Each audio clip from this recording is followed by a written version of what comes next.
What's up guys, it's your boy GZ. Just came back from the gym right now, and in today's video, which is actually going to be very informative, I would like to share with you guys the 13 things that will help you lose weight without starving yourself.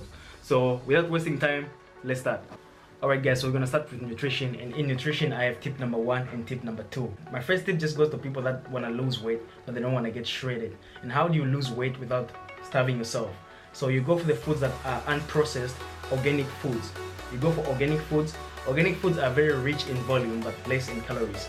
Aim for fruits, aim for veggies, and also adding to that, make sure that your diet is 50% carbohydrates, 30% protein, and also 20% fats. My tip number 2 goes to the people that want to get shredded. And how do you get shredded? Getting shredded is the hardest thing a bodybuilder can do. And for you to get shredded, you have to be on macros. And on top of your macros, eat more veggies. That is the number 1 secret to filling your stomach without actually consuming a lot of calories.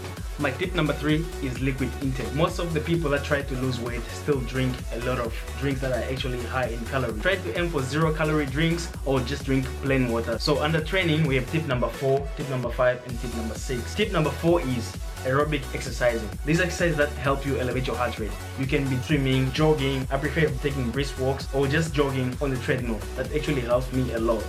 Tip number 5 is weight training, and weight training is the most common thing you can use out there that is actually gonna help you burn more calories. The more you work out, the more calories you burn. So if you're a beginner, train 2 to 3 times a week, and after that you can elevate it to 4 to 5 times a week. I use 4 to 5 times a week right now since I'm trying to shred down, and when I'm bulking, I train almost every day. So tip number 6 is splits. On top of strength training, you have to find a split that works for you.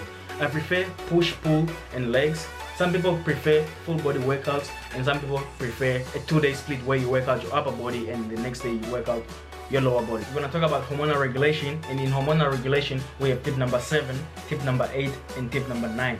Alright guys, so tip number 7 is insulin. Insulin helps us convert blood sugars into either glucagon or glycogen. And if it's glucagon, it means glucagon will be stored as body fat. And if it's glycogen, this is the energy we'll use in that process where we are working out or doing anything that we're doing. So actually what raises insulin? Insulin is raised by the carbohydrates that we eat. The more carbohydrates we have in our system, the more insulin we have. You control insulin levels by eating less and less carbohydrates every day.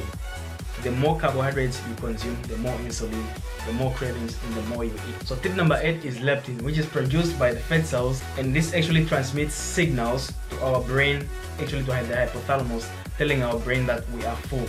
Leptin prevents us from overeating. So how do you increase your leptin levels? You increase your leptin levels by eating more fats. So the lesser carbohydrates you eat and the more fats you eat, it actually spikes up your leptin levels, and in that way it keeps you fuller. Tip number 9 is the hormone called ghrelin. So ghrelin is produced in the GIT, gastrointestinal system, and if ghrelin is high, you feel more hungry. We are trying to lose weight here, so we're trying to lower down the levels of ghrelin. So we eat less carbohydrates because ghrelin is raised by simple sugars like fructose. The more carbohydrates you eat, so how do you control ghrelin? We control the levels of ghrelin by eating less and less carbohydrates in our system. So the best way to control this is switching to a ketogenic diet. Tip number 10 is diet supplementation. I'm talking about multivitamins.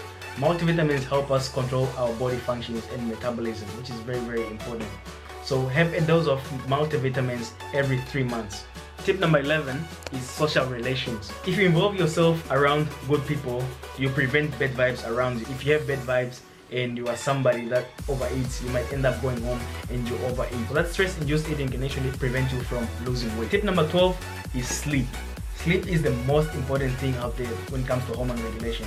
And without good sleep, everything in your body is messed up. When your sleep levels are very, very low, it increases the levels of the ghrelin. The hormone ghrelin is the hormone of hunger. And when ghrelin is increased in your body, you feel more hungry no matter how much you are eating. Try to sleep as much as possible. Try to sleep 6 to 8 hours every day. The last tip is keeping everything moderate. Too much of everything will ruin you. So try to keep everything moderate. Try to eat in moderate. Try to drink in moderate. If you take everything serious, there is a high chance that you will relapse if you are just starting. So I'm gonna see you guys in the next video. If you like this video, please subscribe, like the video, and share. Jesus signing out. See you guys in the next video. Peace.